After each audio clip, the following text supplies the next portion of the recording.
The sun-scorched earth of Colorado Territory cracked beneath Hannah Crawford's boots as she strained against the rope, her knuckles white with effort. The ox, one of her two remaining beasts, had sunk deep into the muddy riverbank, bellowing in distress as the wagon listed dangerously to one side. The creature's panicked eyes rolled backward while its companions stamped nervously, still harnessed and unable to move forward. "Come on," Hannah pleaded, her voice breaking as she pulled with all her might. The journey to Delta had already claimed her husband 3 weeks prior, typhoid fever taking him swiftly and without mercy, and she couldn't bear to lose the oxen too. Not when they were all that stood between her and starvation. The year was 1871, and the promise of free land under the Homestead Act had drawn Hannah and James westward from Pennsylvania with dreams of building a new life. Now she stood alone on the banks of the Gunnison River, her body trembling with exhaustion, dark hair falling loose from its pins as she fought a battle she couldn't possibly win. A horse's whinny cut through the ox's distressed lowing. Hannah didn't look up, couldn't afford to break her concentration. She dug her heels into the mud and pulled again, a sob breaking free when the rope slipped through her raw, blistered hands. "Madam," a deep voice called. "You're going to tear your hands clean off that way." Hannah's head snapped up to see a tall figure on horseback, silhouetted against the setting sun. He dismounted in one fluid motion, boots hitting the ground with a solid thud. As he approached, she could make out his features, weathered but youthful, perhaps 30 years of age, with eyes the color of the sky after rain. "I don't need help," Hannah said reflexively, even as her arms shook with fatigue. "I can manage." The man's expression softened beneath the brim of his worn hat. "I'm sure you can, but that animal weighs near 1,000 pounds, and you're about ready to drop." He extended his hand. "Lucas Everett. I ranch just north of here." Hannah hesitated, her pride warring with necessity. The ox bellowed again, sinking deeper. "Let me handle it," Lucas said gently. "You rest." Those simple words, offered without condescension, broke something loose inside her. Hannah reluctantly surrendered the rope, watching as Lucas examined the situation with calm efficiency. "Got some boards in your wagon?" he asked, rolling up his sleeves to reveal sun-browned forearms. Hannah nodded and hurried to retrieve them, grateful for something to do that didn't involve admitting defeat. When she returned, Lucas had already removed his boots and waded ankle-deep into the mud. "Good," he said, taking the planks. "Now, if you could calm that second ox, I'll get this one free." For the next hour, they worked together in the fading light. Lucas laid the boards for traction and used leverage rather than brute strength, speaking in low, soothing tones to the frightened animal. Hannah found herself watching his hands, capable and sure as they worked methodically to free her ox. When the animal finally lurched free with a spray of mud, Hannah couldn't contain her relief. "Thank you," she said, the words inadequate for what his help meant. Lucas merely nodded, rinsing his hands in the river. "Where you headed?" he asked, glancing at her wagon. "Delta," Hannah replied. "I have land papers." Lucas raised an eyebrow. "Alone?" The question stung, but Hannah lifted her chin. "My husband died 3 weeks ago. I intend to claim the land in his memory." Something flickered across Lucas's face, respect, perhaps, or concern. "That's rough country for a woman alone." "I'm tougher than I look," Hannah said, though her trembling hands betrayed her exhaustion. Lucas studied her for a long moment. "No doubt, but night's falling, and this isn't safe country after dark. My place is an hour's ride north. You're welcome to rest there and continue on tomorrow." Hannah wanted to refuse. Strangers weren't to be trusted, especially men encountering a woman alone. But her body ached, her hands were bleeding, and the thought of trying to make camp alone with the oxen still agitated made her reconsider. "I wouldn't want to impose," she said, a token resistance. Lucas was already checking the harnesses. No imposition. I've got plenty of room, and my housekeeper, Mrs. Beaton, would appreciate the company. His eyes met hers, steady and reassuring. No strings attached, Mrs. Crawford, Hannah supplied. Hannah Crawford. Mrs. Crawford, he nodded. Consider it neighborly duty. Delta's just a day's journey from my property. So we're practically neighbors already. Practical logic won out over caution. Very well, Mr. Everett. I accept your hospitality for tonight. As they traveled the hour to his ranch, the sky deepened to indigo, stars appearing like pinpricks in velvet. Hannah found herself studying Lucas Everett's profile against the darkening horizon. There was something comforting about his silence. It didn't demand filling, unlike so many men she'd known who couldn't bear a quiet moment. When the ranch house came into view, Hannah couldn't hide her surprise. She'd expected a simple cabin, but Lucas Everett's home was substantial. A two-story structure with a wide porch, flanked by well-maintained outbuildings and corrals. "You live here alone?" she asked, instantly regretting the personal nature of the question. Lucas guided her wagon toward the barn. "Just me, Mrs. Beaton, who keeps house, and a couple of hands who live in the bunkhouse." Something in his voice suggested there was more to the story, but Hannah didn't press. Mrs. Beaton turned out to be a formidable woman in her 60s with silver hair pulled into a tight bun and sharp eyes that assessed Hannah thoroughly. But her welcome was genuine, and within an hour, Hannah found herself seated at a sturdy oak table, a bowl of hearty stew before her, and her hands wrapped in clean bandages. "Those will heal quicker if you let them rest," Lucas said, nodding at her hands as he sat across from her. "Oxen aren't forgiving on human skin." Hannah flexed her fingers experimentally. "I didn't have much choice. Alone on the trail, I suppose you didn't," he agreed. "What's waiting for you in Delta?" Hannah hesitated, then decided truth was simplest. 160 acres of land and a promise my husband and I made to each other. She stared into her stew. "James had consumption when we married. The doctors said a drier climate might help, so we decided to head west, start fresh." Lucas's eyes held sympathy without pity. "I'm sorry about your husband. He believed we could build something worthwhile out here," Hannah continued. "I won't let that dream die with him." "Admirable," Lucas said quietly. "But farming that land alone will be near impossible." Hannah's spine stiffened. "I'm not afraid of hard work." "Didn't say you were," Lucas replied evenly. "But there's a difference between hard work and impossible odds. That Delta land needs irrigation, and that takes manpower and equipment. Are you suggesting I give up before I've even begun?" Hannah's voice rose slightly. Lucas shook his head. "No, madam. Just stating facts. The West breaks people who don't respect its realities." Mrs. Beaton cleared her throat meaningfully as she entered with a pot of coffee. "Mr. Everett forgets his manners sometimes, Mrs. Crawford. You'll have to forgive him." Lucas accepted a cup with a rueful smile. "Mrs. Beaton thinks I've grown too blunt living out here. Honesty without tact is cruelty." The older woman replied primly, but there was fondness in her tone. Hannah found herself smiling despite her fatigue. "I appreciate plain speaking, actually. False hope is more cruel than hard truth."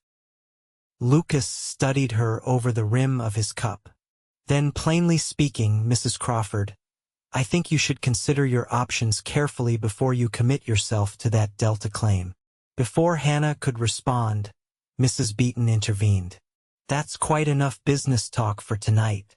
Mrs. Crawford needs rest, not lectures on Western survival."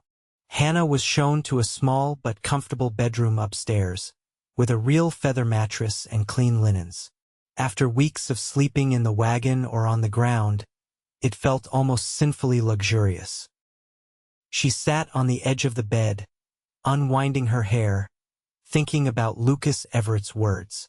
He wasn't wrong about the challenges, but he didn't understand what drove her. It wasn't just a promise to James, it was proving something to herself. All her life, she'd been told what she couldn't do, shouldn't attempt, mustn't dream of accomplishing. James had been the first person to believe in her capabilities without reservation. She wouldn't abandon that faith now, no matter how daunting the task ahead. Morning arrived with golden light streaming through the curtains. Hannah woke disoriented, momentarily forgetting where she was. The comfort of the bed and the unfamiliar silence, no wagon creaking, no oxen lowing, felt strange after weeks on the trail. She dressed quickly in her second-best dress, wanting to present a more dignified appearance than yesterday's mud-caked spectacle. Her hair proved challenging with bandaged hands, but she managed a simple braid before making her way downstairs. The kitchen was empty except for a pot of coffee keeping warm on the stove. Hannah helped herself to a cup, savoring the rich aroma. Through the window, she could see Lucas in the corral, working with a chestnut horse that pranced nervously as he approached. Fascinated, she watched him move with patient confidence, speaking words she couldn't hear but which seemed to calm the animal. There was no force in his methods, just persistence and quiet authority.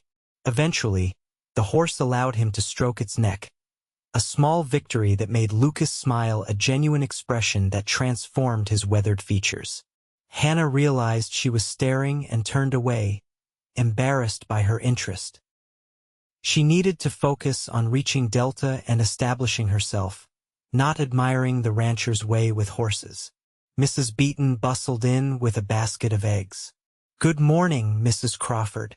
I see you found the coffee. Sit yourself down, and I'll have breakfast ready directly." "Please, let me help," Hannah offered, setting down her cup. The older woman clucked her tongue. "With those hands? You'll just slow me down. Besides, you're a guest." Hannah settled at the table reluctantly. "I'm not used to idleness." "Healing isn't idleness," Mrs. Beaton replied, efficiently cracking eggs into a bowl. "How are those bandages holding up?" Hannah examined her hands. "Better, I think. Still sore, but the bleeding's stopped." "Good." Mr. Everett was concerned. "Stayed up half the night looking through his medical book to make sure we'd treated them properly." Hannah glanced toward the window, surprised. "He did." Mrs. Beaton nodded, a knowing gleam in her eye. "He's got a kind heart beneath all that frontier gruffness. Lost his wife and baby 5 years ago. Childbirth fever took them both. Hasn't been the same since." "I had no idea," Hannah murmured, her perspective on the rancher shifting. She understood grief's weight all too well. "He doesn't speak of it," Mrs. Beaton continued, lowering her voice. "But I thought you should know, seeing as you've suffered a similar loss. Different circumstances, of course, but grief is grief." The kitchen door opened, and Lucas entered, his presence immediately filling the room. He removed his hat, nodding to both women. "Morning. Hope I'm not interrupting." "Just in time for breakfast, Mrs. Beaton said cheerfully, as if they hadn't been discussing his past moments before. Hannah couldn't help noticing the way Lucas's gaze lingered on her hair, now neatly braided instead of wild as it had been yesterday. Self-consciousness made her tuck a stray strand behind her ear. "Your hands look better," he observed, taking a seat. "Yes, thank you for your help." Hannah hesitated, then added, "Mrs. Beaton says you consulted your medical book." That was thoughtful. A flicker of discomfort crossed his face. "Just wanted to make sure infection wouldn't set in. Trail injuries can turn nasty quick." Mrs. Beaton set plates before them, eggs, bacon, and biscuits still steaming from the oven. The simple abundance made Hannah's throat tighten. She couldn't remember the last time she'd eaten so well. "I've been thinking," Lucas said after they'd eaten in comfortable silence for a few minutes. "I've got business in Delta this week. If you're agreeable, I could escort you and your wagon there, Help you get settled. Hannah's fork paused halfway to her mouth. That's very kind, but I couldn't impose further. It's not an imposition if I'm headed that way regardless, he countered. Mrs. Beaton made a small noise of approval. Excellent idea. Much safer than traveling alone, Mrs. Crawford. Hannah sensed she was being managed by these two, but couldn't find reasonable grounds for objection. The truth was, having Lucas's knowledge and protection for the final leg of her journey would be invaluable. If you're certain it's no trouble, she said finally. Lucas nodded once, decisively. We'll leave after breakfast. I'll have one check your wagon and oxen. Make sure everything's sound. 2 hours later, they were on the trail to Delta, Hannah's wagon following Lucas's horse. He'd insisted on driving the wagon himself, pointing out that her hands needed more time to heal. Hannah rode beside him on the bench seat, uncomfortably aware of his proximity. The landscape unfolded before them, rolling grasslands giving way to more rugged terrain as they approached the river valley. Lucas pointed out landmarks and shared information about the area's natural resources, water access, and the few neighbors scattered across the vast territory. That's Wilson's place, he said, gesturing toward a distant homestead nestled against a hillside. Good man, fair trader. His wife makes the best apple butter in the territory. They'll be worth knowing. Hannah absorbed everything, grateful for his knowledge. How long have you lived out here? She asked. Going on 8 years now, Lucas replied. Came out after the war, looking for a fresh start. The war changed many things, Hannah said quietly. She'd lost a brother at Antietam, a wound that still ached when she allowed herself to remember. Lucas gave her a sidelong glance. You lost someone? My younger brother. He was 19. Lucas nodded, understanding in his silence.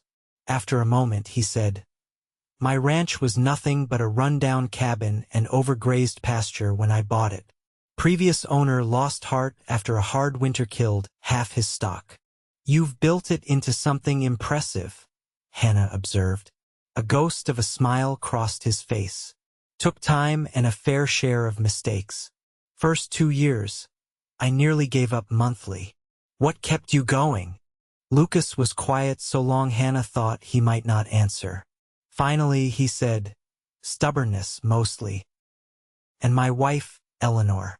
She believed in what we were building. The mention of his wife hung between them, an acknowledgement of his loss that felt significant. Hannah didn't press for more, respecting the privacy of his grief. They stopped at midday near a clear stream to rest the animals and eat a simple meal Mrs. Beaton had packed. Lucas spread a blanket in the shade of a cottonwood tree, and they sat listening to the water's gentle murmur. Tell me about your land claim, Lucas said as they finished eating. What do you know about the property? Hannah reached into her pocket and withdrew a folded paper. The land agent said it has good southern exposure and access to water.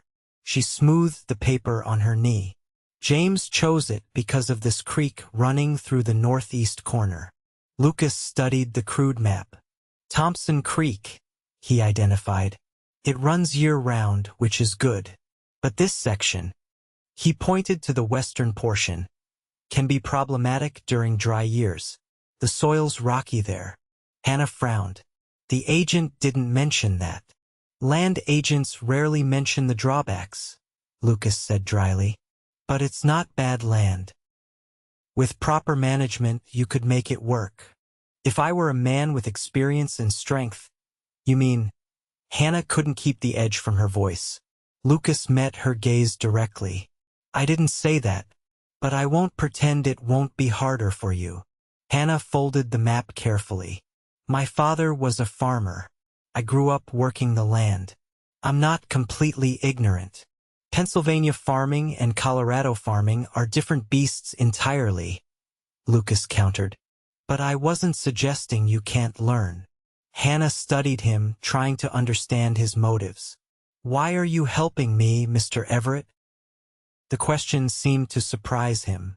He was silent for a moment, then said simply, "Because it's the right thing to do. And because I know what it's like to face this country alone."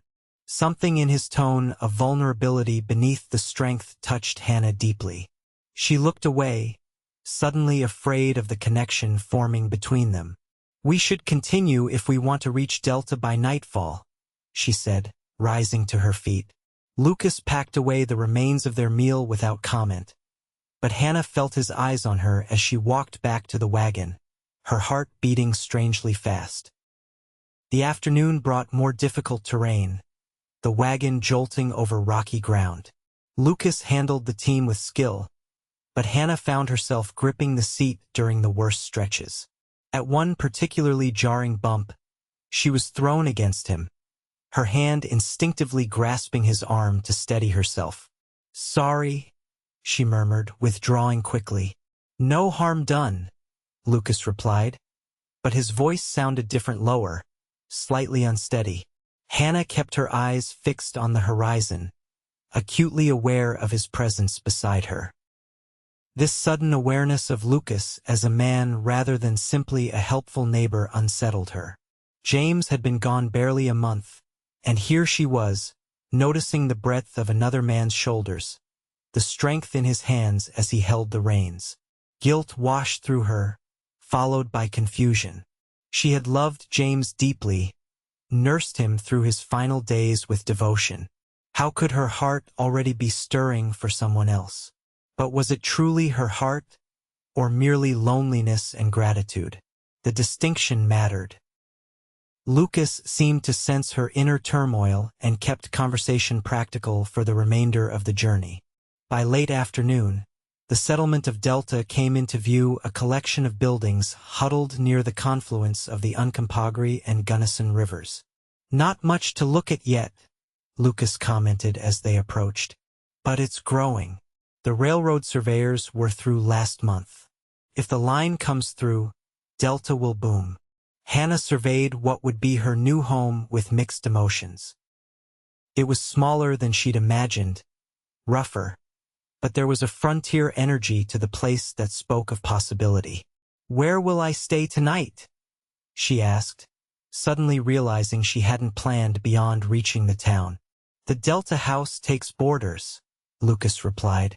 "It's clean enough, and the owner's wife is a decent sort. I'll introduce you." The Delta house proved to be a two-story wooden structure with peeling paint but solid construction. Mrs. Palmer, the proprietress, was a brisk woman who sized Hannah up with one comprehensive glance. "Widow, are you?" she asked without preamble after Lucas made the introductions. Hannah nodded. "Yes, madam. My husband passed last month." Mrs. Palmer's expression softened slightly. "Well, you'll find no judgment here. We need more women of good character in Delta. Room's 50 cents a night, includes breakfast and supper." "Thank you," Hannah said, relieved at the warm welcome. Lucas helped carry her trunk to a small but clean room on the second floor. Setting it down, he hesitated at the door. "I'll be at Marshall's store if you need anything. I have business with him in the morning, but afterward, I can take you out to see your land if you'd like." Hannah wanted to refuse to assert her independence, but practicality won out. "I would appreciate that very much, Mr. Everett." "Lucas," he said quietly, "since we're neighbors now." The simple statement carried weight beyond its literal meaning. Hannah felt herself at a crossroads. Maintaining formality would create distance. Using his given name would acknowledge a growing connection. "Lucas," she repeated, meeting his eyes, "and I'm Hannah." Something shifted between them in that moment, subtle but unmistakable. Lucas nodded once, as if sealing an unspoken agreement, then departed with a promise to call for her after breakfast. That night, Hannah lay in the unfamiliar bed, listening to the sounds of the town voices from the saloon down the street, occasional laughter, the distant howl of a coyote. Tomorrow she would see her land, the place that would either fulfill or destroy James's dream and, increasingly, her own. But as sleep finally claimed her, it wasn't James's face she saw, but Lucas Everett's, his eyes crinkling at the corners when he smiled, his hands gentle but strong as they freed the struggling ox from the mud. Morning arrived with a clarity particular to high country, the air so pure it seemed to sharpen every color and sound. Hannah dressed with care in her best remaining dress, a dark blue cotton that James had always admired. Her hair she arranged in a simple but neat bun, wanting to appear capable and dignified for her first official day in Delta. Mrs. Palmer proved to be an excellent cook, serving buckwheat cakes with molasses and strong coffee. The dining room held 4 other boarders, all men who nodded politely but kept conversation minimal. Hannah was grateful for their respectful distance, having braced herself for unwelcome attention as a woman alone. Lucas arrived as she was finishing breakfast, his hat in his hands and his hair still damp from washing. Something about seeing him freshly groomed, clearly having made an effort for their outing, brought a warmth to Hannah's cheeks. "Morning," he greeted her. "Ready to see your homestead?" Hannah nodded, suddenly too nervous for words. This moment had driven her forward through grief and exhaustion, the culmination of a journey that had cost her husband's life. What if the land was unsuitable? What if she couldn't make it work? Lucas seemed to read her thoughts. "First impressions aren't everything," he said quietly as they walked to the wagon. "Land reveals itself slowly, like people do." The observation, simple but profound, steadied Hannah.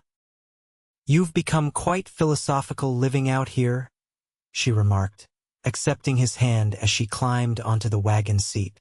Lucas's lips curved slightly. "Mrs. Beaton says it's because I spend too much time with horses and not enough with people." "I think you balance it just fine," Hannah said, then blushed at the personal nature of the comment. The journey to her land claim took nearly 2 hours, following increasingly rough trails until they left established paths altogether. Lucas navigated confidently, occasionally consulting the map Hannah had shown him. "Your property begins just beyond that ridge," he finally said, pointing to a gentle rise crowned with scrub oak. "Want to approach from the high ground? You'll get a better view of the whole parcel that way." Hannah nodded, her heart racing as they climbed the slope. At the crest, Lucas stopped the wagon and helped her down. Together, they stood looking out over what was now her land, 160 acres of Colorado wilderness, hers to shape or surrender to. The vista stole Hannah's breath. Rolling terrain stretched before her, a natural bowl cradled between modest hills. The promised creek glinted in the morning sun, cutting a silvery path through the northeastern section. The western portion showed the rockier soil Lucas had mentioned, but the central area looked promising grassland with good exposure and reasonable shelter from prevailing winds. "It's beautiful," she whispered, tears unexpectedly blurring her vision. "James would have loved it." Lucas stood silently beside her, allowing her the moment. When she'd composed herself, he began pointing out features: the best location for a cabin, areas that would need clearing, potential garden plots with the richest soil. "That south-facing slope would be ideal for fruit trees," he noted. "Apples do well in this climate if you choose hardy varieties." Hannah tried to envision it: a small orchard, perhaps a vegetable garden, a cabin with smoke curling from its chimney. For the first time since James's death, the future seemed to contain possibilities beyond mere survival. "I'll need to build shelter before winter," she said, thinking aloud. "You've got 4 months," Lucas replied. "Enough time if you start soon." Hannah glanced at him sharply. "You don't think I should return east, do you? Despite your concerns." Lucas considered her question seriously. "I think you're more capable than most who come out here with big dreams and no preparation. But I still think you shouldn't do it alone." "What choice do I have?" Hannah asked, a hint of bitterness creeping into her voice. "Hire help I can't afford? Marry the first willing man." "There are other options," Lucas said carefully. Partnerships. Arrangements that benefit both parties. Hannah stiffened. I'm not looking for a protector, Mr. Everett. Lucas, he corrected gently. And I wasn't suggesting that. A business arrangement my experience and resources combined with your land grant could make sense for both of us. Hannah studied his face, trying to discern his motives. What would you gain from such an arrangement? My ranch needs expansion, Lucas explained. More grazing land, diversification. Your property would complement mine nicely, especially this eastern section. He gestured toward the rolling grassland. I could help you establish a working homestead on the western portion, while using this area for my herd in exchange for a percentage of the profits. The proposal was unexpected but not unreasonable. Hannah walked a few paces, considering it from all angles. A partnership would provide her with expertise and security without sacrificing her independence or James's dream. I'd need time to think about it, she said finally. And clear terms in writing. Lucas nodded, approval evident in his expression. Of course, there's no rush to decide today. But while you're considering, let's look at where you might build your cabin. They spent the next hour exploring the property more thoroughly, with Lucas pointing out natural advantages and potential challenges. Hannah found herself increasingly impressed by his knowledge not just of ranching, but of building, water management, and the peculiarities of Colorado seasons. Flash floods can be a danger in spring, he warned as they examined the creek bed. You'll want to build well back from this bank, even though it looks placid now. By midday, Hannah had a much clearer understanding of what she'd undertaken, both the possibilities and the obstacles. They stopped in a shady spot near the creek for the lunch Mrs. Palmer had packed. What do you think? Lucas asked as they ate. Now that you've seen it properly. Hannah considered the question seriously. I think it's more challenging than I imagined, but also more promising. The land agent wasn't entirely dishonest, at least. Lucas chuckled. High praise indeed for a land agent. I can see why James chose it, Hannah continued, her voice softening. It has good bones, as my father would say. That it does, Lucas agreed. He hesitated, then added, Your husband had good judgment. The simple acknowledgement of James touched Hannah deeply. Since his death, she'd noticed how people avoided mentioning him, as if speaking his name might break her. Lucas's straightforward reference was refreshing. He was a dreamer, Hannah said, smiling at the memory. But a practical one, always looking forward, planning. Even when he knew he was dying, he talked about what crops I should plant first. What did he recommend? Lucas asked, genuinely curious. Potatoes and beans to start. Root vegetables that store well. Fruit trees as soon as possible, though he knew they'd take years to bear. Hannah's throat tightened. He made me promise to plant apple trees the first spring.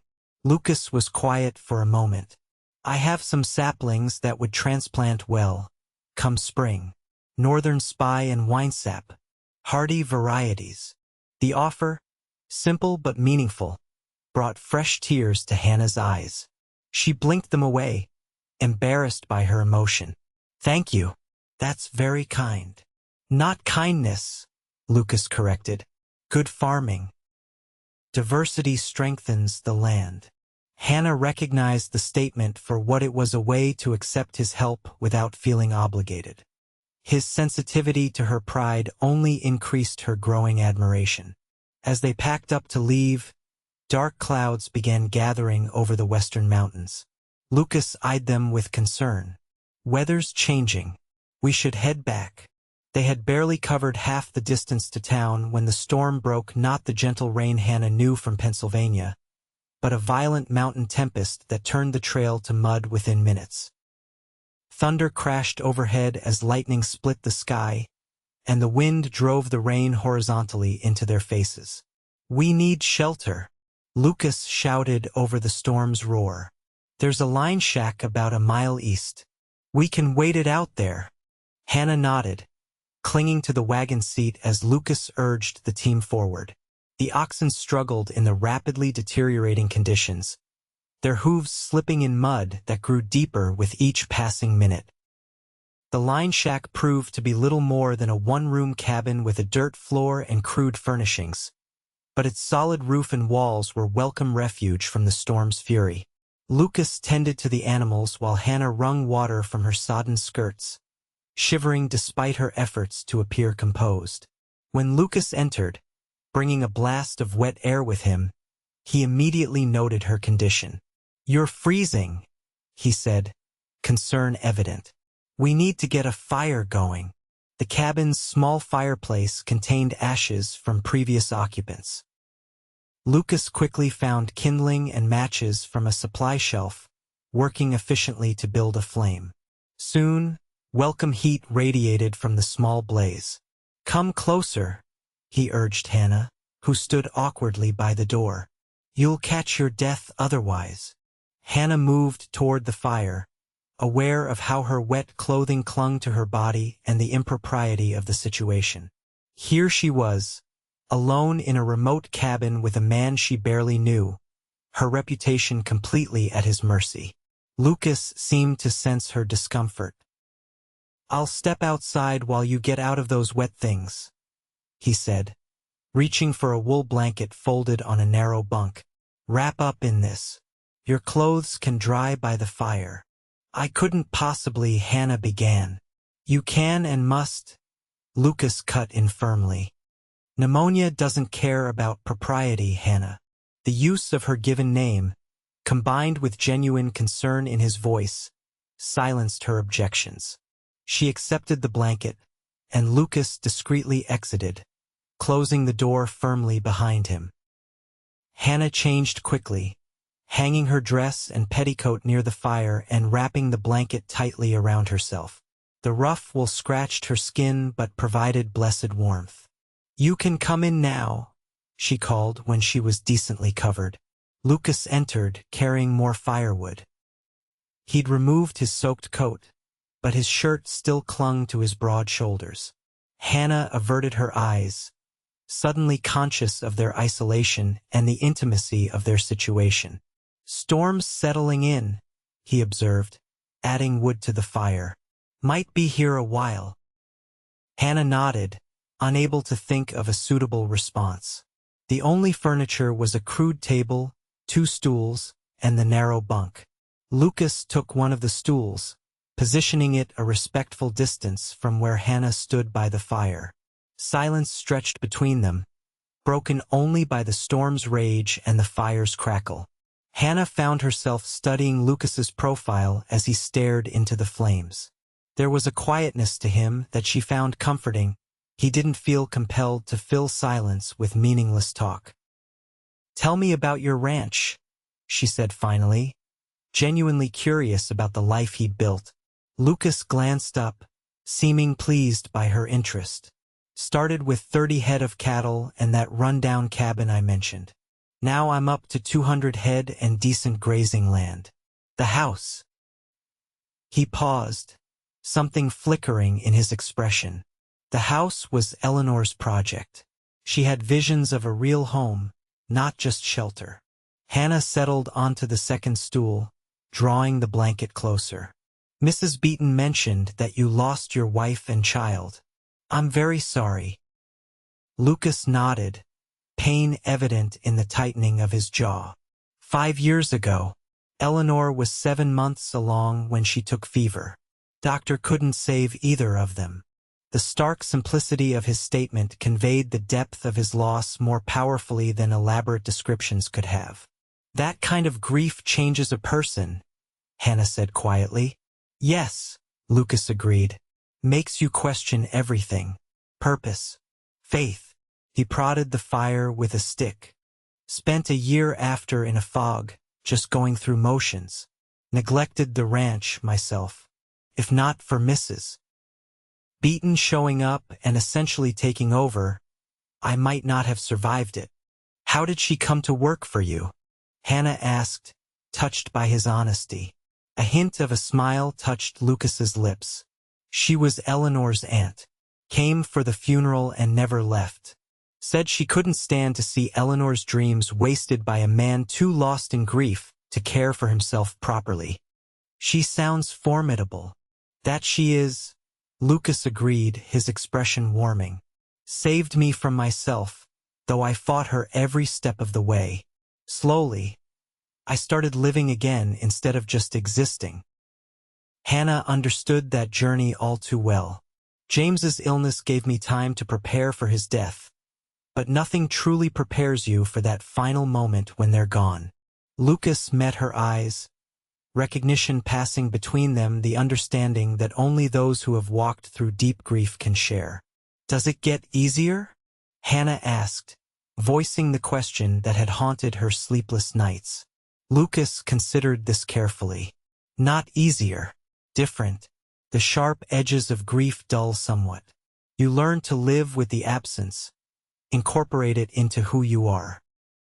He paused, then added, Eleanor taught me to recognize beauty in life. Losing her nearly made me forget that lesson, but eventually, I remembered. Hannah was moved by his eloquence. This supposedly rough rancher who spoke about grief with such insight. James wanted me to live fully, she said. He made me promise not to shrivel up with his death. I'm trying to honor that, but some days it feels impossible. Those are the days you just breathe, Lucas said simply, and trust that better days will come.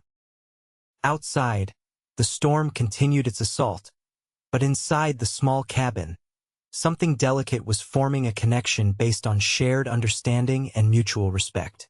Hannah found herself telling Lucas things she'd shared with no one else, her fears about failing on the homestead, her determination to prove her capabilities, the complicated relationship with her Pennsylvania family who had opposed her marriage to a sickly dreamer like James. In turn, Lucas spoke of his time in the Union Army, his journey west after the war, and his gradual learning of ranching skills through trial and error. Each revelation built a bridge between them, spanning the gap of their different experiences. As evening approached, the storm showed no signs of abating. Lucas prepared a simple meal from supplies stored in the cabin: beans, dried beef, and hardtack softened in water. Not exactly Mrs. Beaton's cooking, he apologized as they ate by firelight. It's wonderful, Hannah assured him honestly. After weeks on the trail, any hot food was a luxury. Night fell, bringing the awkward question of sleeping arrangements. The cabin offered only the single narrow bunk. Lucas immediately settled the matter by spreading his coat on the floor near the fire. You take the bunk, he said firmly. I've slept on worse during roundups. Hannah wanted to protest but recognized the futility. Instead, she said simply, Thank you, Lucas. Those 3 words seemed to carry more weight than intended. Lucas held her gaze for a long moment, something unspoken passing between them, before nodding and turning to adjust his makeshift bedding. Hannah lay on the bunk, the blanket wrapped tightly around her, listening to the storm and Lucas's steady breathing. She should have felt frightened or at least anxious, stranded in a remote cabin with a man she barely knew, but instead, she felt strangely peaceful, even safe. She realized with a start that she trusted Lucas Everett completely, an insight that both comforted and unsettled her. Trust had never come easily to Hannah, especially with men whose physical strength could so easily translate to power over her. But Lucas had demonstrated repeatedly that his strength existed to support, not dominate. From the moment he'd offered to free her oxen, his help had been given with respect for her independence. Sleep eventually claimed her, and she dreamed of apple trees in bloom, their white petals falling like snow around a cabin where smoke rose cheerfully from the chimney. In the dream, Lucas stood beside her, his hand warm and solid at the small of her back. Morning brought clarity both in the weather and Hannah's thoughts. She woke to find Lucas already up, stoking the fire and heating coffee. Her clothes, now dry, had been neatly folded and placed on the table, with Lucas nowhere in sight, giving her privacy to dress. When he returned, Hannah was fully clothed and attempting to restore order to her hopelessly tangled hair. "Creeks running high but crossable," he reported. "Trails muddy but passable. We can head back after breakfast if you're ready." Hannah nodded, abandoning her hair efforts in favor of a simple braid. "I'm ready. Mrs. Palmer will be worried." Lucas's mouth quirked. "More likely she's convinced we've eloped. Small towns run on gossip." The casual reference to elopement brought heat to Hannah's cheeks. "Then we should return quickly to correct any misconceptions." Lucas studied her for a moment, his expression unreadable. "Would that be so terrible? The misconception, I mean." The question hung between them, charged with implications. Hannah's heart raced as she considered how to respond.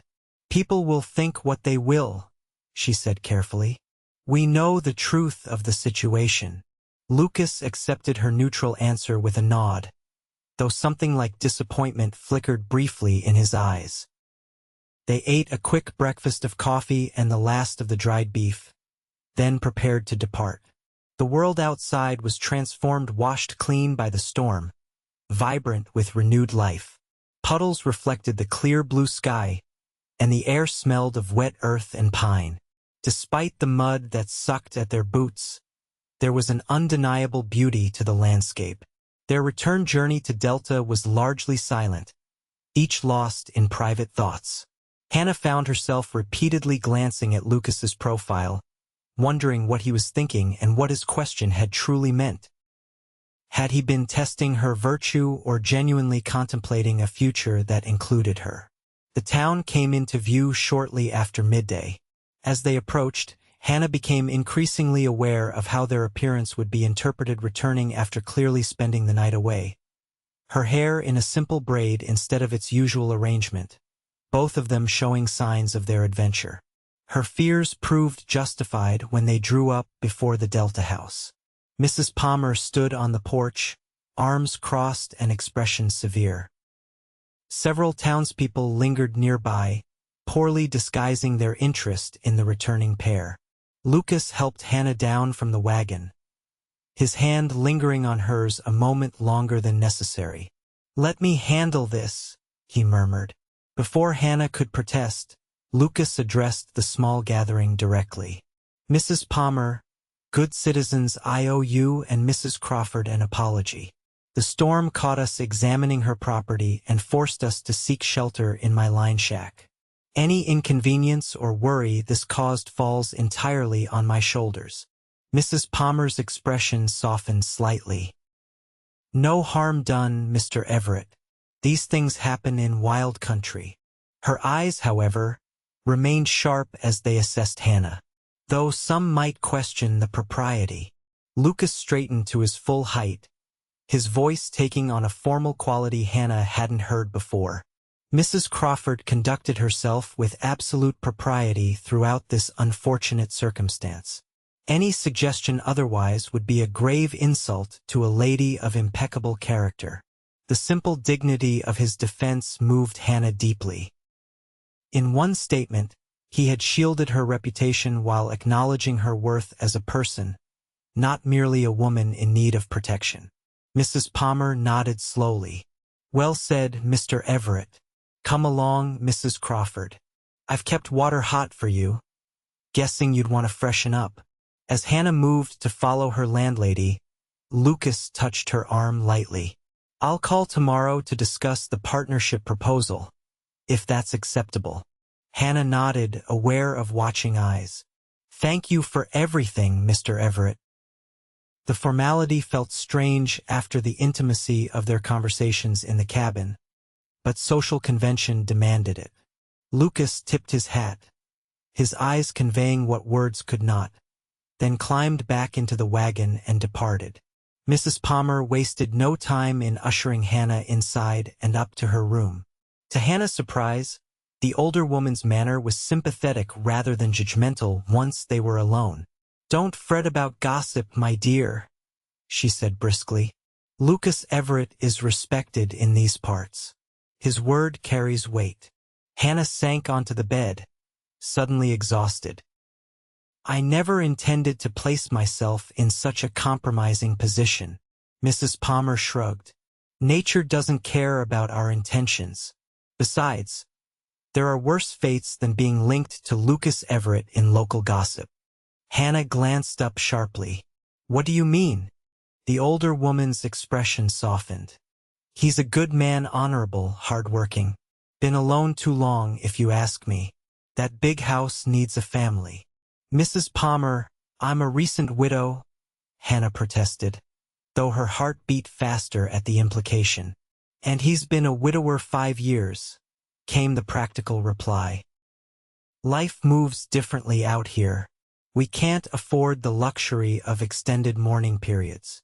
With that surprisingly progressive statement, Mrs. Palmer departed, leaving Hannah alone with tumultuous thoughts.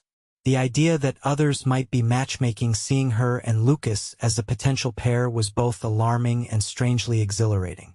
Hannah spent the remainder of the day bathing, washing her hair, and trying to restore order to her appearance and thoughts. By evening, she had reached no conclusions about Lucas's partnership proposal or the more personal implications of their time together. True to his word, Lucas appeared at the Delta house the following morning. He had dressed with care. Hannah noticed clean shirt, freshly trimmed beard, his usual weathered hat replaced by a newer one. The effort touched her. Good morning, he greeted her as she came down the stairs. I thought we might discuss business over breakfast at the hotel restaurant. More neutral territory. Hannah appreciated his sensitivity to appearances. That would be appropriate, thank you. The hotel restaurant proved relatively empty at this hour, allowing them a corner table with privacy for conversation. Lucas had brought papers a draft agreement for the partnership he'd proposed. Hannah realized as he spread them on the table. I had the town lawyer draw this up yesterday, he explained. Basic terms for a 2-year partnership. You retain full ownership of your land, while I provide labor, materials, and expertise to establish your homestead. In exchange, I graze my cattle on the eastern portion and receive 30% of any profits from crops or other ventures. Hannah studied the document, impressed by its fairness and clarity. This is generous. Lucas shrugged. It's practical. Your land complements mine well, and 2-year partnerships often develop into more permanent arrangements if successful. Hannah couldn't help wondering if he meant the business arrangement or something more personal. She kept her focus on the document, reading carefully. There's a provision here for either party to buy out the other at the end of the 2 years, she noted. Lucas nodded. Standard protection. If for any reason you wanted complete independence after establishing yourself, you could purchase my interest. Likewise, if I wanted to expand permanently, I could offer to buy your claim. At fair market value plus 20%, Hannah read, raising an eyebrow. To compensate for the inconvenience, Lucas explained. Though I hope neither option becomes necessary. Hannah continued reading, finding everything straightforward and equitable. The agreement would give her what she needed most: help establishing a viable homestead while maintaining her independence and ownership. When would work begin? She asked, looking up from the papers. Immediately, Lucas replied. We need to get a cabin built before the first snow. I have 2 men who can start cutting timber this week. And what would be expected of me? Lucas considered this.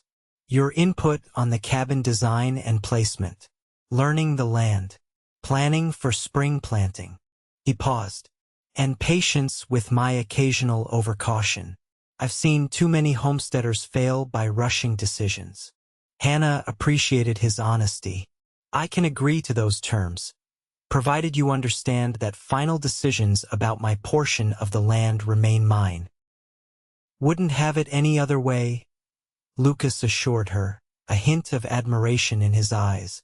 They spent the next hour discussing practical details: the size and design of the cabin, immediate needs for the property, and a tentative timeline for development. Throughout the conversation, Hannah was struck by Lucas's respect for her opinions and his willingness to explain things without condescension when she asked questions. By the time they finished breakfast, Hannah felt confident in her decision. "I'll sign the agreement," she said, accepting the pen Lucas offered. As they both signed the document, their hands briefly touched, sending an unexpected warmth through Hannah's fingers. She withdrew quickly, disconcerted by her reaction. "Partners, then," Lucas said, folding the signed agreement. "Partners," Hannah agreed, the word carrying more significance than she'd intended. The following weeks passed in a whirlwind of activity. True to his word, Lucas had a team cutting timber within days, and construction on a modest but sturdy cabin began at the site they'd chosen together, a gentle rise with good drainage, sheltered from prevailing winds but with clear views in all directions. Hannah divided her time between Delta, where she purchased supplies and household necessities, and the homestead, where she observed the construction and continued learning the property. Lucas visited nearly daily, sometimes staying only long enough to check progress, other times spending hours walking the land with Hannah, sharing his knowledge of soil, water management, and Colorado seasons. Despite her initial concerns about wagging tongues, the partnership seemed to be accepted by the small community without scandal. Mrs. Palmer had apparently spread the word that it was a business arrangement between respectable people, and Lucas's standing in the area lent legitimacy to the situation. By early October, the cabin was taking shape, a sturdy two-room structure with a stone fireplace and proper windows brought all the way from Denver. Hannah watched with growing excitement as her home emerged from raw materials, each day bringing it closer to completion. One crisp afternoon, Hannah was attempting to clear stones from what would become her garden plot when Lucas rode up. He dismounted quickly and strode toward her with a concerned expression. "What are you doing?" he asked, taking the heavy stone from her hands. "Clearing the garden area," Hannah replied, slightly defensive. "I'm perfectly capable," Lucas sighed. "I don't doubt your capability, but there's no need to strain yourself when I have men who could do this in half the time." "I can't rely on your men for everything," Hannah pointed out. "Eventually, I'll need to manage on my own." Lucas set the stone aside carefully. "That's true, but wisdom lies in knowing when to accept help and when to struggle alone. This," he gestured at the rocky plot, "is clearly a job for multiple people with proper tools." Hannah reluctantly acknowledged the logic of his argument. "I dislike feeling useless." "You're far from useless," Lucas said firmly. "But even the most capable person needs assistance sometimes." His expression softened. "My father used to say that pride makes poor company on a cold night." The gentle admonishment, delivered without condescension, deflated Hannah's defensiveness. "Your father sounds like a wise man." "He was," Lucas agreed, "stubborn as a mule, but wise nonetheless." He smiled suddenly. "Rather like someone else I know." The teasing comparison startled a laugh from Hannah. "I'll accept that as a compliment, Mr. Everett." "Lucas," he corrected automatically, his eyes warming at her laughter.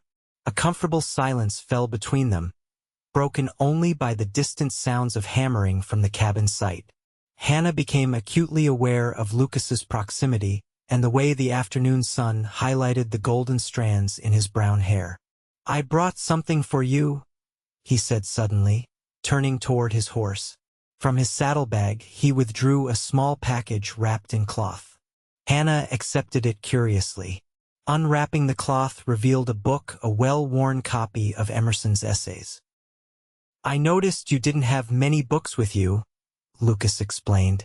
"Thought you might like this for the longer evenings ahead." The thoughtfulness of the gift touched Hannah deeply. Books had been James's passion and hers by extension, but their weight had forced her to leave most behind when traveling west. "This is wonderful," she said sincerely. "Thank you." Lucas shrugged, seeming almost embarrassed by her gratitude. "It was Eleanor's favorite." She marked passages she particularly liked. The personal nature of the gift elevated its significance. Lucas was sharing not just a book but a connection to his late wife, a gesture of trust that spoke volumes. Hannah opened the book carefully, noting the elegant handwriting in the margins. "I'll treasure it," she promised. Lucas nodded, apparently satisfied. "Cabin should be finished by month's end," he said, changing the subject. "You'll be able to move in before the first heavy snow." "Thanks to you," Hannah acknowledged. "Thanks to our partnership," Lucas corrected. "A fair exchange, remember?" But they both knew his contributions far exceeded what the agreement required. The cabin being built was more substantial than necessary for proving up a homestead claim, with thoughtful touches: extra windows, a proper wooden floor instead of packed earth, a separate sleeping area that spoke of Lucas's desire to provide Hannah with a real home, not merely shelter. As they walked back toward the cabin site together, Hannah found herself contemplating the changes in her life since that day by the river when Lucas had offered to free her oxen. From grief-stricken widow to homesteader with growing confidence, her journey had been shaped by his steady presence and support. Yet she still kept a careful emotional distance, uncertain whether her growing feelings for Lucas were genuine or simply a response to his kindness during her vulnerability. James deserved better than to be so quickly replaced in her heart. But as days passed and the cabin neared completion, Hannah found it increasingly difficult to maintain that distance. Lucas had become essential to her daily life, his visits something she anticipated with inexplicable excitement, his absence leaving a noticeable void. The situation came to a head in late October, when an early snowstorm threatened. Lucas arrived at the Delta house before dawn, his expression grave. "We need to move you to the cabin today," he said without preamble. "Storms coming in from the north, likely to be severe." Hannah blinked, still adjusting to his sudden appearance. "Today? But the cabin isn't completely finished. Fireplace works, roof solid, windows are in. Rest can wait." Lucas's tone allowed no argument. "I've brought the wagon. We'll load your things and be gone within the hour." The urgency in his manner convinced Hannah more than his words. She hurried to pack while Lucas arranged matters with Mrs. Palmer, who confirmed the approaching storm's severity. "My joints never lie about weather," the landlady declared ominously. "This one's going to be memorable." They departed Delta as the town was just beginning to stir, the wagon loaded with Hannah's trunk, supplies purchased for the homestead, and additional provisions Lucas had brought. The sky to the north had an ominous heavy quality, the air unnaturally still and cold.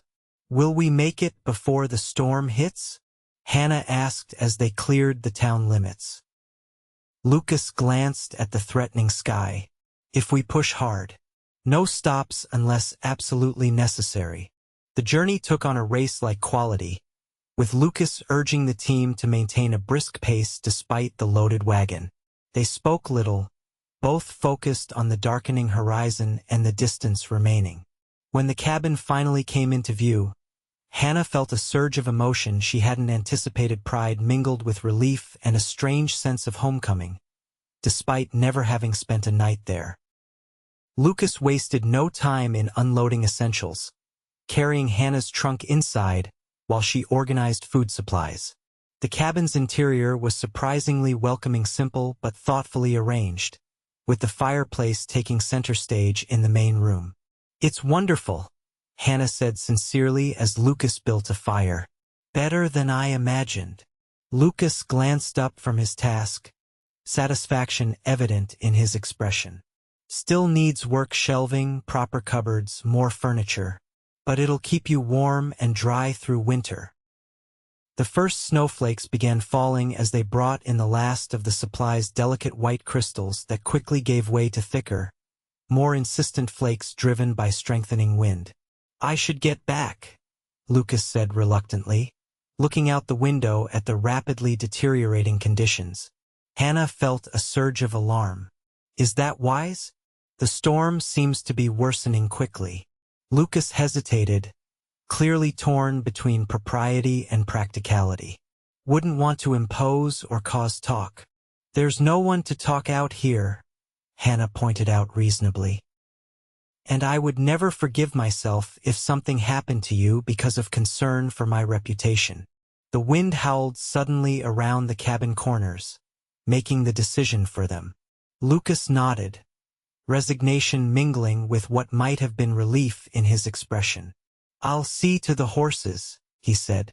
Make sure they're sheltered in that lean-to we built.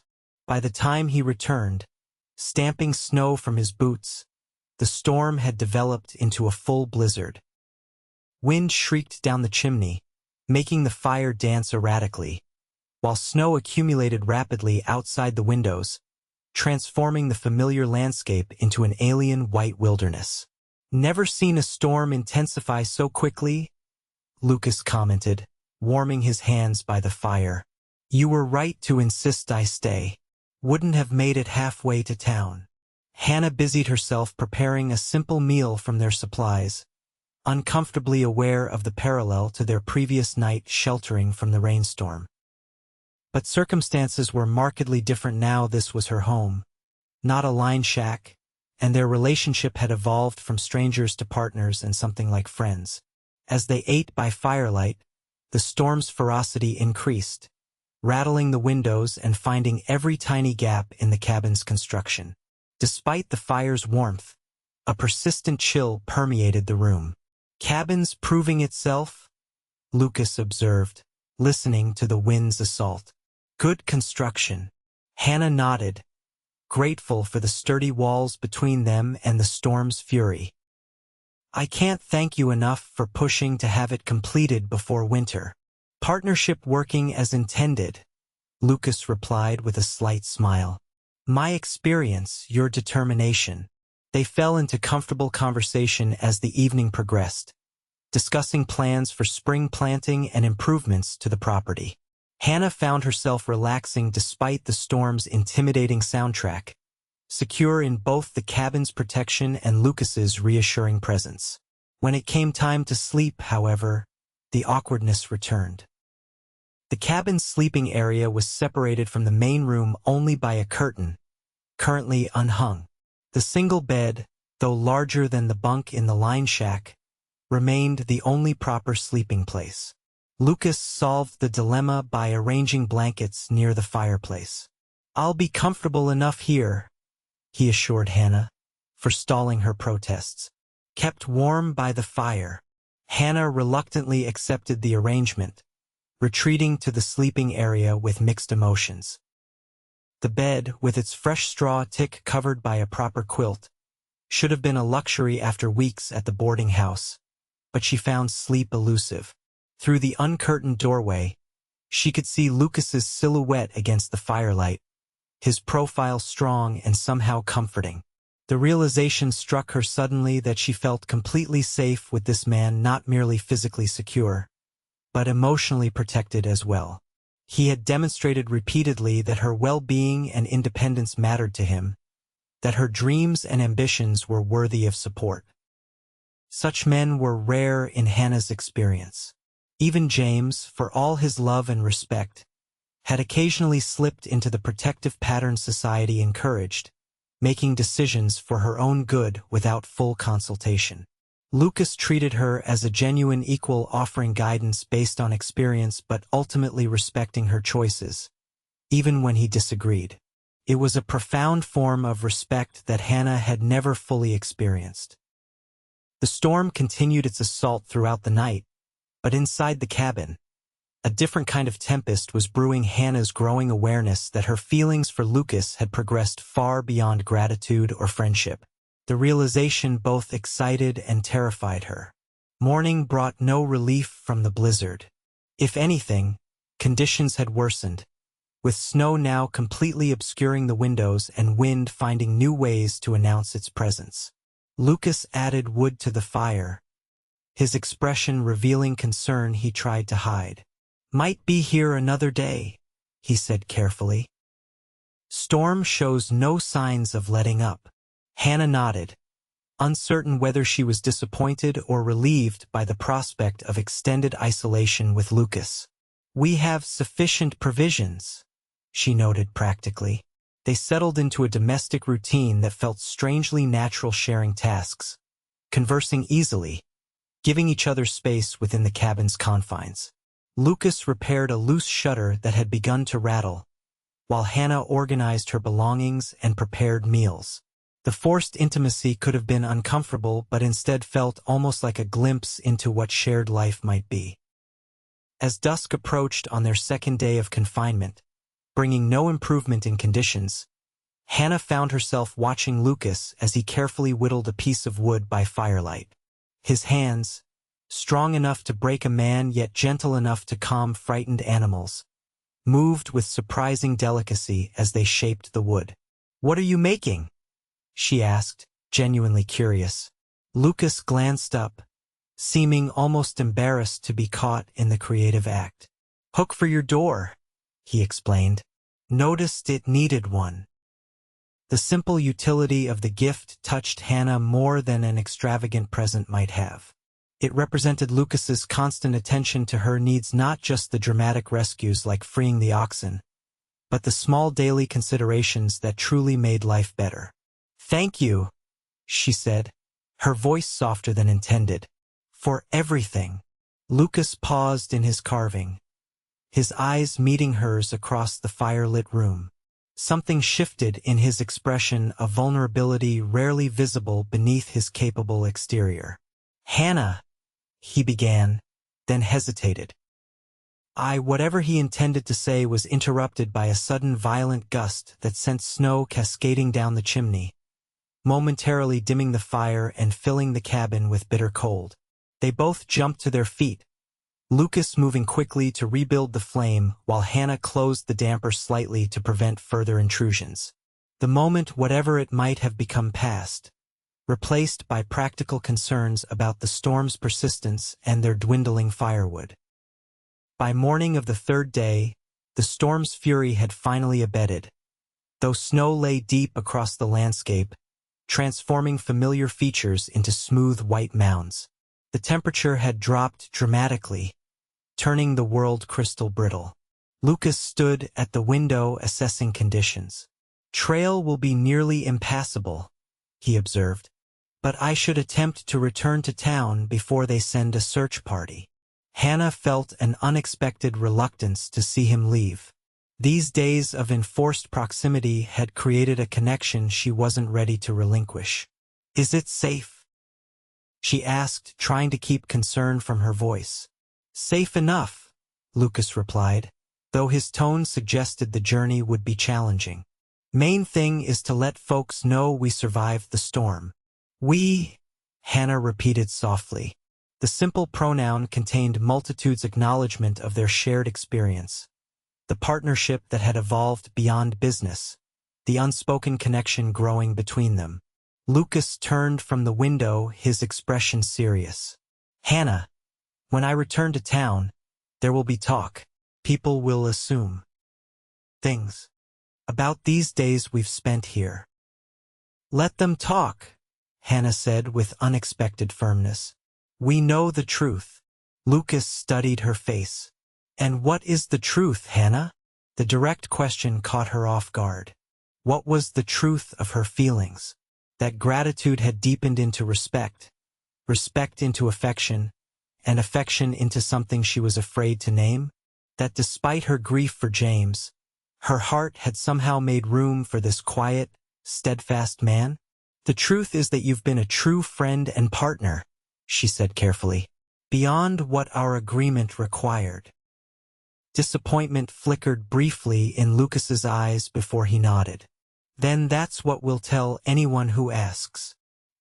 He prepared to leave shortly thereafter, bundling himself against the bitter cold and checking his horse thoroughly before mounting. Hannah stood in the doorway watching him make ready, a strange hollowness expanding in her chest at the thought of his departure. "Lucas," she called impulsively as he turned his horse toward town. He looked back, snow already gathering on the brim of his hat. "Be careful," she said, the words inadequate substitutes for what she truly wanted to express. Lucas nodded once, understanding in his eyes, then urged his horse forward into the snow-transformed landscape. Hannah stood watching until horse and rider disappeared into the white distance, then slowly closed the door against the cold. The cabin, so comfortable during their shared confinement, suddenly felt empty and oversized without Lucas's presence. She moved through the day mechanically, tending the fire, preparing a solitary meal, arranging her belongings. But her thoughts remained with Lucas, following his difficult journey back to town and wondering if he too felt the absence as keenly as she did. By evening, Hannah had reached a decision. When Lucas returned, and she had no doubt he would, regardless of conditions, she would speak honestly about her feelings. Life was too unpredictable, too precious to waste in unnecessary hesitation.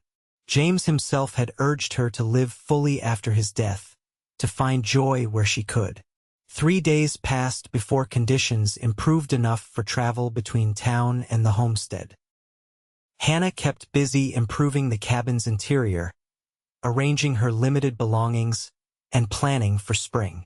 She found herself talking aloud as if Lucas were present, sharing observations and asking his opinion before catching herself with a rueful smile.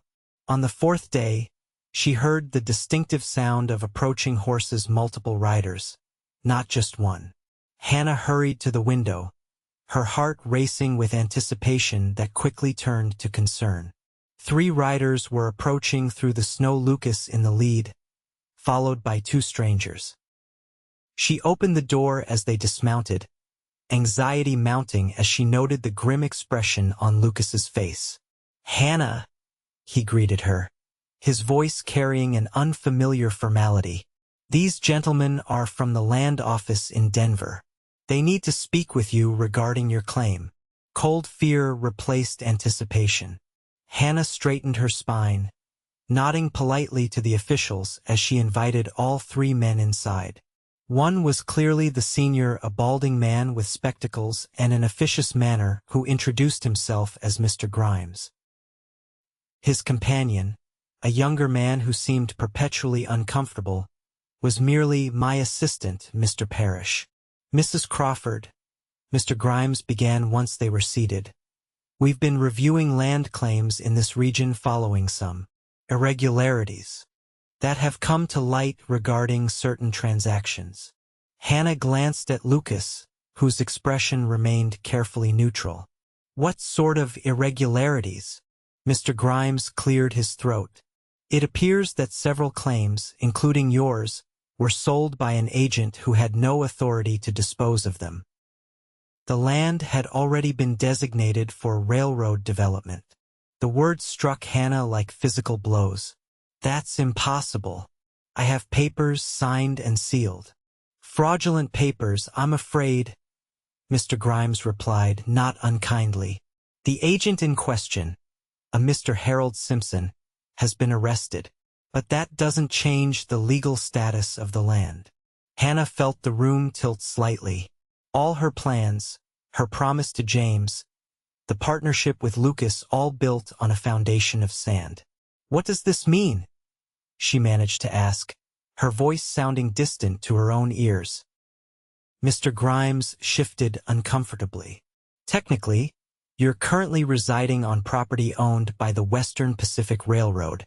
They're within their rights to demand immediate evacuation." "Evacuation?" Hannah repeated incredulously. "This is my home. I've invested everything I had."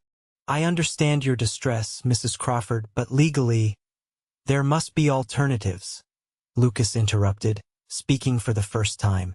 His voice was calm but carried an unmistakable steel beneath the surface. Mr. Grimes adjusted his spectacles nervously. "Well, there is a provision for compensation for improvements made in good faith, though it's discretionary on the railroad's part." "And what would such compensation amount to?" Lucas pressed. "Difficult to say," Mr. Grimes hedged. "Perhaps $50, considering the cabin's construction." $50? Hannah couldn't contain her disbelief. This cabin alone cost 5 times that amount to build. Mr. Parrish, the younger official, looked genuinely sympathetic but offered no solutions.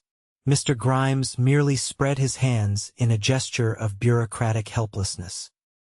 "I'm truly sorry, Mrs. Crawford. You're not the only victim of this fraud, if that's any consolation." "It's not," Hannah said flatly. Lucas leaned forward, his expression intense. "What about alternative claims? Surely the government hasn't disposed of all available land in the territory." Mr. Grimes brightened slightly. "There are indeed other parcels available, though none in this immediate vicinity. The closest available homestead claims would be near Montrose, about 40 miles northwest." 40 miles, Hannah echoed hollowly. Starting over, alone, in unknown territory with winter already upon them. The prospect was beyond daunting. The officials departed shortly thereafter, leaving behind official notices and hollow expressions of regret. Hannah stood at the window, watching them ride away, feeling as if everything solid had dissolved beneath her feet. Lucas remained silent, stoking the fire and waiting for her to process the devastating news. When she finally turned to face him, Hannah was surprised by the calm that had replaced her initial shock. "It seems our partnership has reached an unexpected conclusion," she said, aiming for a light tone but failing. Lucas met her gaze steadily. "Not necessarily." Hannah gestured around the cabin, her home that was no longer hers. "The entire basis of our agreement is invalidated. I have no land to contribute." "Agreements can be modified," Lucas replied. "Circumstances change." "I can't impose on your generosity further," Hannah said firmly. "You've already done more than enough." Lucas moved closer, his expression intent. "Hannah, listen to me. This setback doesn't have to end your dream or our partnership." "How can it not?" she asked, struggling to maintain composure.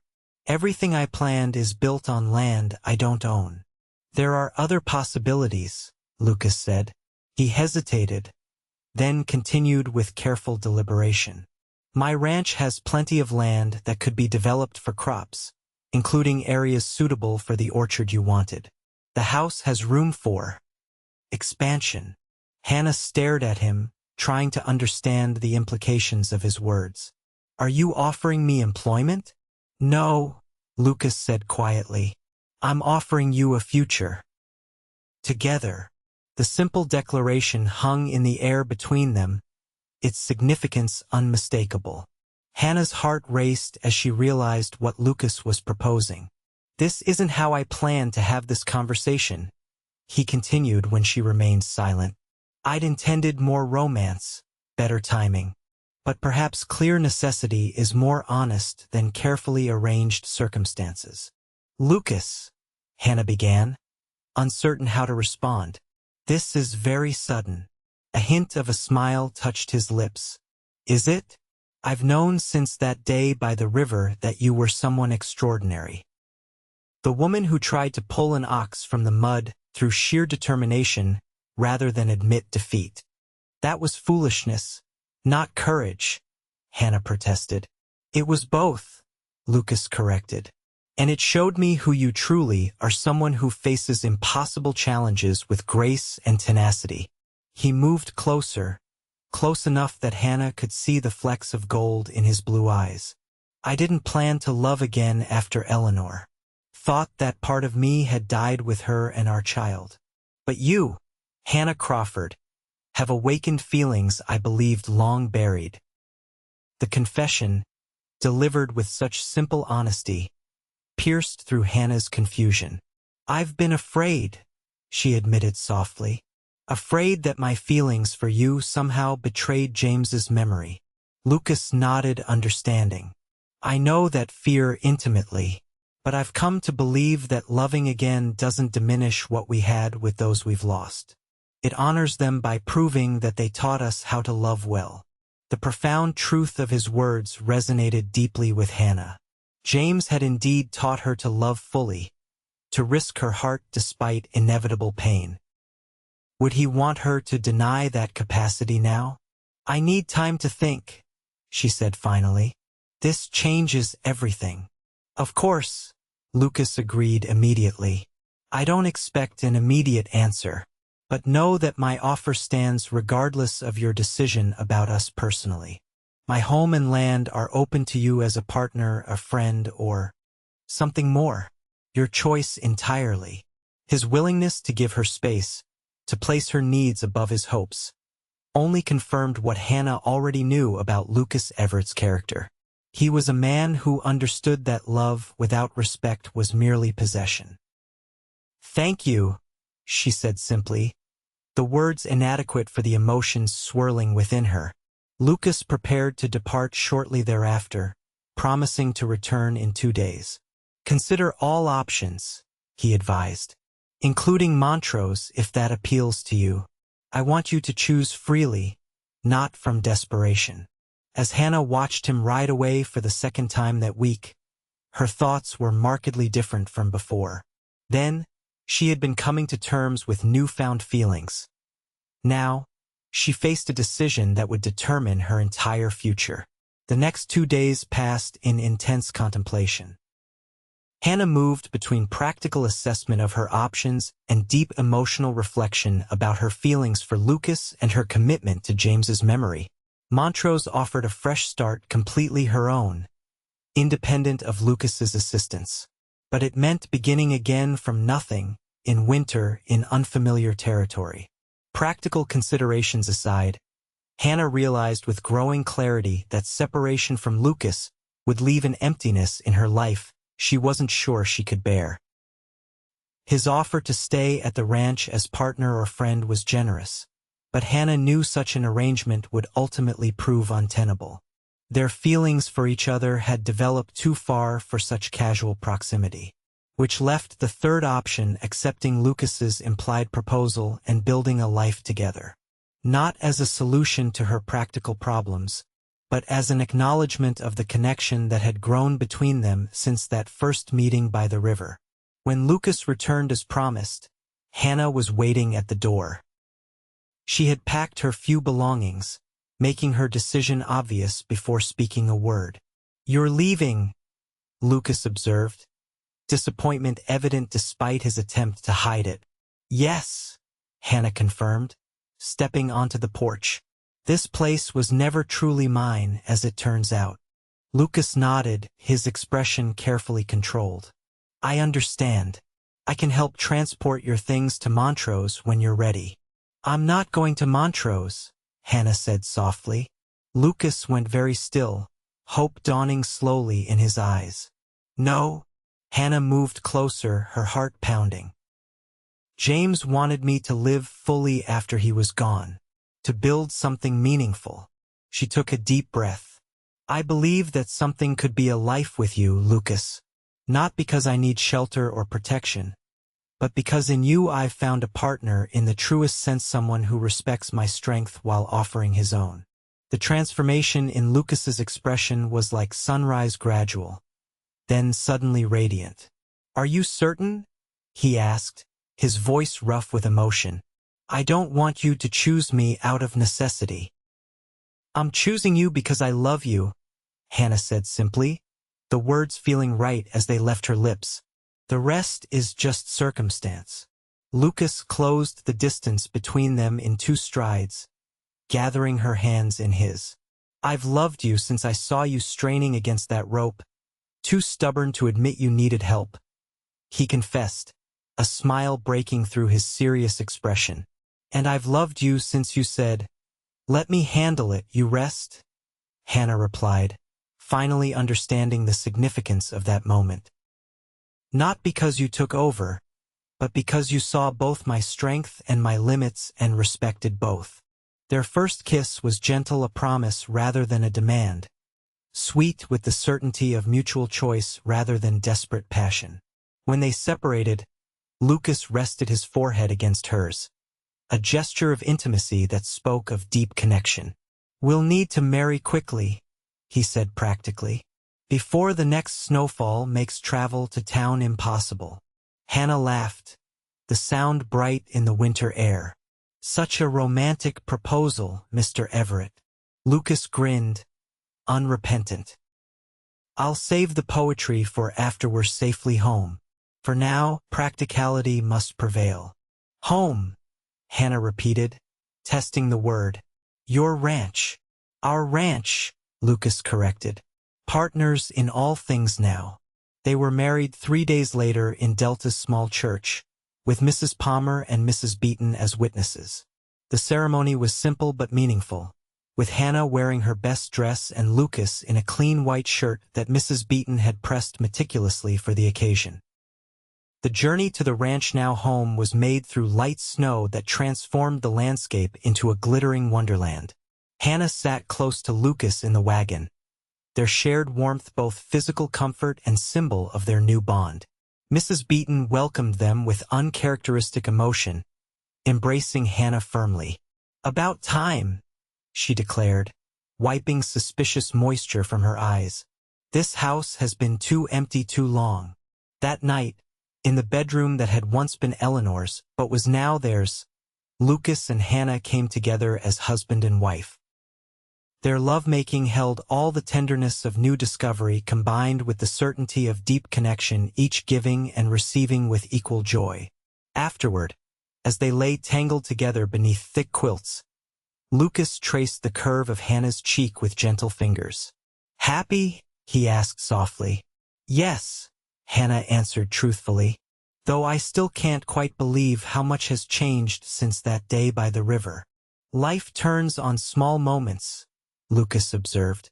If that ox hadn't gotten stuck, if I hadn't been riding past at that precise time. If I'd been less stubborn and asked for help sooner, Hannah added with a smile.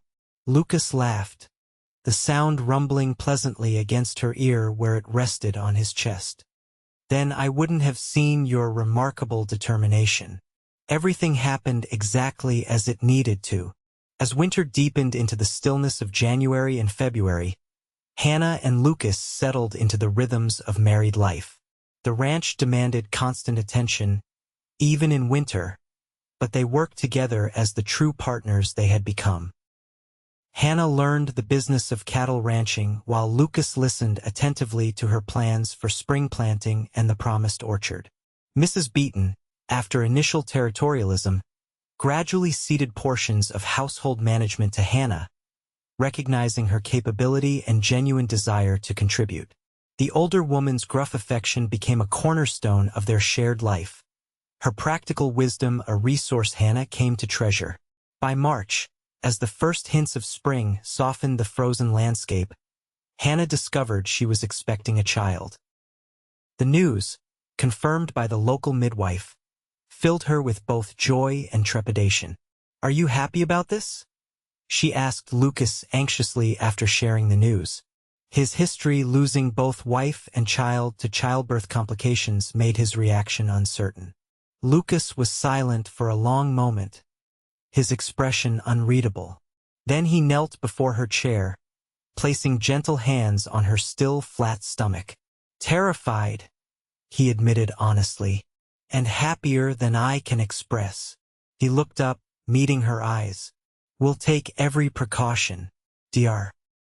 Miller is far more competent than the physician we had before, and Mrs. Beaton delivered half the children in her Kentucky county before moving west. Hannah covered his hands with hers. I'm strong, she assured him, and determined to meet this child. Of that I have no doubt, Lucas replied, a smile breaking through his concern. Any child of yours will have no choice but to arrive safely, if only to avoid your disappointment. The pregnancy progressed smoothly through spring and summer. Hannah maintained her involvement in ranch operations as much as possible, though Lucas and Mrs.